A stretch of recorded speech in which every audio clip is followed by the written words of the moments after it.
Hello everyone, आज हम बिल्कुल ही नए एनिमे के बारे में बात करने वाले हैं जिसका नाम है गाचिकुटा। ये एनिमे एक्शन और रोमांच से भरा हुआ है, तो इसीलिए इस वीडियो को अंत तक जरूर देखिए। पसंद आए तो वीडियो को लाइक कीजिए, नए हो तो हमारे इस चैनल को सब्सक्राइब कीजिए। तो चलिए शुरू करते हैं। एपिसोड के शुरुआत में हम देखते हैं एक खूबसूरत शहर को, और तब हम एक लड़की को देखते हैं जिसकी डॉल फट चुकी थी, जिस वजह से वो बहुत नाराज थी। तब उसकी माँ उससे कहती है, अगर हमने इसे ठीक किया तब भी इस पर दाग रह जाएगा और वो अच्छी नहीं दिखेगी, तो चलो इसे कचरे में फेंक दो, हम तुम्हारे लिए नई डॉल खरीद लेंगे। और फिर वो उस डॉल को कचरे में फेंक देते हैं। दरअसल वो सभी कचरा एक बड़े से ट्रक के अंदर जा रहा था, और फिर वो सभी कचरे को एक फैसिलिटी में रखते हैं। आगे हम एक लड़के को देखते हैं। वो लड़का किसी तरह उस कचरे को चुराने के लिए वहाँ पर आया हुआ था। तभी गार्ड उसे देख लेता है और कहता है, आखिर तुम हो कौन और तुम्हें यहाँ किसने आने दिया? तुम तो कचरा लुटेरे हो ना, तुम हमारा कचरा चुराने के लिए आए हो। और फिर वो बाकी गार्ड को भी बुला लेता है। तब वो लड़का उन पर कचरा फेंक कर वहाँ से भागने लगता है, और फिर वो गार्ड्स उस पर गोलियां चलाने लगते हैं। मुझे तो समझ नहीं आ रहा कि मामूली कचरे के लिए इतनी मारामारी।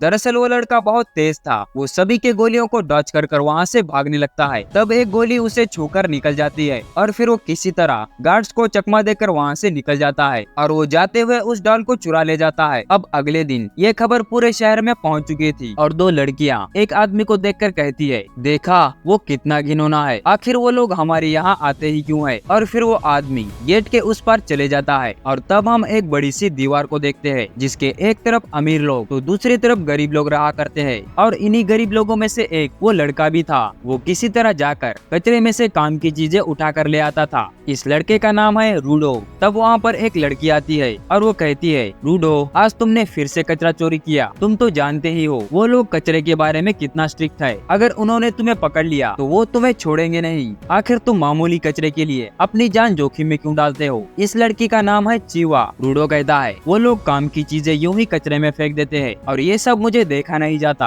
और वैसे भी मैं इन्हें बेचकर कुछ पैसे कमा सकता हूँ। और तभी वहाँ पर तीन लड़के आ जाते हैं, और वो रूडो को परेशान करने लगते हैं। वो चीवा से कहते हैं, तुम्हें इसके साथ रहना नहीं चाहिए, वो हमेशा से ही घटिया ग्लव्स पहन कर रहता है। अगर उसने तुम्हें छू लिया तो तुम्हें पक्का खुजली हो जाएगी, और ये भंगार तुमसे कोई नहीं खरीदेगा। आखिरकार ये एक क्रिमिनल का बेटा जो है। दरअसल इस जगह को क्रिमिनल्स के लिए ही बनाया गया था, और हम उन्हीं के डिसेंडेंट है, और हमें कड़ी मेहनत करके अपने इमेज को सुधारना होगा। लेकिन इसके बाप ने सब कुछ खराब कर दिया। इसके बाप ने कुछ लोगों की जान ले ली, और इसीलिए अगर तुम इसके साथ रहोगी तो लोग तुम्हें भी बुरा समझेंगे। तभी वो इन्हें घूर कर देखता है, जिससे इन सभी की फट जाती है। वो कहता है, देखा क्रिमिनल की आंखें, लोग तो सच ही कहते हैं, जैसा बाप वैसा बेटा, तुम भी किसी दिन मर्डरर ही बनोगे। चीवा कहती है, वो तीनों बड़े हरामी लड़के थे, और तुम अपने डैड जैसे नहीं हो, और मुझे यकीन है कि तुम्हारे जैसा अच्छा इंसान कभी किसी की जान नहीं ले सकता। अरे देखो ये कितनी क्यूट डॉल है, क्या तुमने इसे ठीक किया? दिखने में एकदम नई लग रही है। रूडो कहता है, दरअसल ये बिकाऊ नहीं है, ये एक स्पेशल डॉल है, स्पेशल इंसान के लिए। वो उससे डॉल बस देने ही वाला था कि तभी चीवा की माँ वहाँ पर आ जाती है और उसे अपने साथ ले जाती है। जाते हुए वो कहती है, मैंने तुम्हें कितनी बार कहा कि इस लड़के के साथ मत रहो। आगे रूडो अपने घर चले जाता है। तब हम उसी इंसान को देखते हैं। वो कहता है, मैं जानता हूँ कि तुम चीवा को पसंद करते हो, मैंने तुम्हारी सारी बातें सुनी। इस आदमी का नाम रेक्टो है, और इसी ने रूडो को गोद लिया है। वो कहता है, मैं जानता हूँ कि हम अमीर नहीं है, लेकिन तुम्हें मामूली कचरे के लिए अपनी जान जोखिम में नहीं डालनी चाहिए। अगर वो लोग तुम्हें पकड़ लेते। रूडो कहता है कि वो तो मुझे छू भी नहीं पाए। रेक्टो कहता है, देखो हमारा खून का रिश्ता नहीं है, पर फिर भी हम एक परिवार है। रूडो कहता है, तुमने मुझे कचरे से उठाकर बड़ा किया है,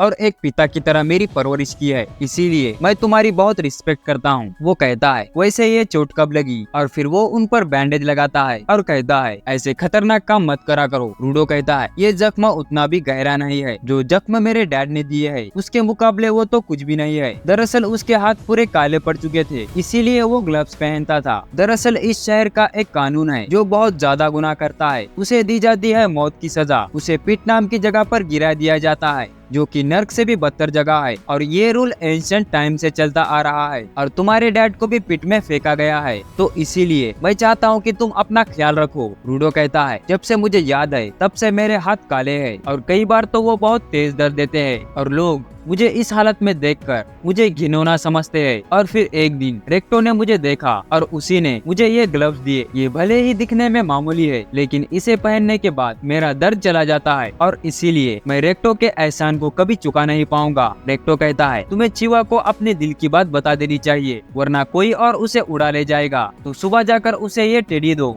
और फिर उसे किस करके प्रपोज करो। और रूडो ये सब बातें सुनकर चिढ़ जाता है। अब इन दोनों की ये बातें एक मिस्टीरियस आदमी बाहर रहकर सुन रहा था। उसने एक अजीब तरह का मास्क पहना हुआ था। आगे रेक्टो रूडो को स्माइल करना सिखाता है और उसे चिवा से मिलने के लिए मनाता है। सभी लोग पिट को एक कचरे का ढेर समझते हैं और यहाँ का सभी कचरा एक न एक दिन वहीं पर जाता है। अगर किसी ने कभी भी क्राइम किया है, उन्हें भी एक न एक दिन पिट में फेंक दिया जाता है। आगे हम एक आदमी को देखते हैं जिसे पिट में फेंक दिया गया था और रूडो दूर खड़ा होकर ये सब देख रहा था। वो सोचता है कि जितने भी लोगों को नीचे फेंका गया है, आखिर उनके साथ होता क्या होगा। तब वहाँ पर चिवा आ जाती है और कहती है, लगता है आज किसी क्रिमिनल को पिट में फेंक दिया गया। वैसे तुम यहाँ क्या कर रहे हो? क्या तुम जानते हो उन्होंने शहर के किनारे एक बस्ती बनाई है ताकि वो सभी को एक सबक सिखा सके कि अगर तुमने कुछ भी गलत किया तो तुम्हें उठाकर पिट में फेंक दिया जाएगा। और जितने भी लोग यहाँ पर रहा करते हैं उन्हें ये नजारा देखने मिलेगा। हे रूडो, मैं नहीं चाहती कि तुम्हारा भी हाल उसी की तरह हो और मैं जानती हूँ कि उस जगह पर बहुत सारा कचरा है जिसे फेंकना नहीं चाहिए, पर अगर तुम खुद को खतरे में डालकर उसे चुराते हुए पकड़े जाओगे तो वो लोग तुम्हें भी पिट में फेंक देंगे।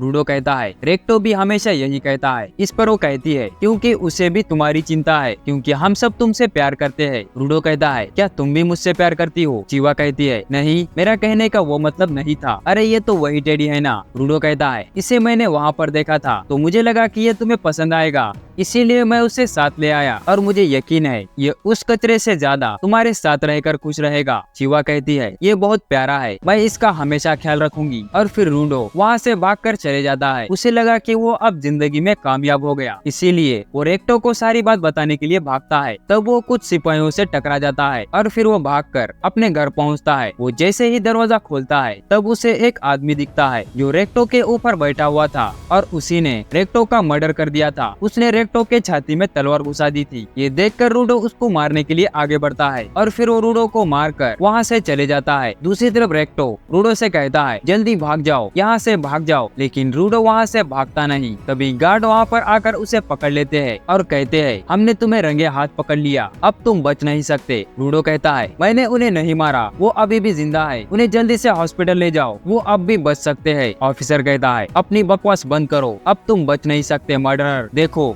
उसका खून तुम्हारे कपड़ों पर लगा हुआ है। रूडो कहता है, मैंने उन्हें नहीं मारा, असली किलर मेरे आते ही भाग गया, तो जल्दी जाओ और उसे पकड़ो। लेकिन उसकी बात कोई नहीं सुनता। अब ये खबर सभी लोगों तक पहुंच चुकी थी और फिर उसे मौत की सजा सुनाई दी जाती है और उसे पिट में फेंक देने का आदेश देते हैं। रूडो मन में ही सोचता है, मैंने तो कुछ भी गलत नहीं किया, तो आखिर मेरे साथ ऐसा क्यों हो रहा है? प्लीज कोई तो मेरी बात पर यकीन करो। और वो चिवा से चिल्लाकर कहता है, चिवा मेरी मदद करो, असली हत्यारा अभी भी आजाद घूम रहा है, तुम तो जानती ही हो मैं ऐसा नहीं कर सकता। चिवा कहती है, मुझे लगा कि तुम अच्छे इंसान हो, लेकिन तुम भी अपने बाप की ही तरह निकले। और फिर वो उस डॉल को फेंक कर वहाँ से चली जाती है। रूडो कहता है, तुम सभी लोग दोषी हो जो खुद के लिए आवाज भी नहीं उठा सकते। तुम्हारे पास आग और कान तो है, लेकिन तुम उनका इस्तेमाल नहीं करते। तुम सभी एक कठपुतली की तरह हो। और फिर वो उस किलर को देख लेता है जो उस भीड़ में मौजूद था और फिर रूडो को ऊपर से नीचे गिरा दिया जाता है। वो गिरते हुए कसम खाता है, मैं जरूर लौटूंगा और तुम सभी को नर्क में भेजूंगा। थोड़ी देर बाद उसकी आँख खुलती है और वो खुद को एक कचरे के ढेर में पाता है। वहाँ पर हर तरफ बस कचरा ही कचरा था। वहाँ की हवा दूषित हो चुकी थी और फिर थोड़ी देर बाद वहाँ पर एक बहुत बड़ा मॉन्स्टर आ जाता है। दरअसल ये जगह नर्क से कम नहीं है। और फिर इसी के साथ ये एपिसोड यही खत्म हो जाता है। उम्मीद है आपको ये एपिसोड पसंद आया होगा। पसंद आए तो इस वीडियो को लाइक कीजिए, नए हो तो हमारे इस चैनल को सब्सक्राइब कीजिए। मिलते हैं जल्दी ऐसे ही एक नए वीडियो में, तब तक आप हमारी दूसरी वीडियो देख सकते हो।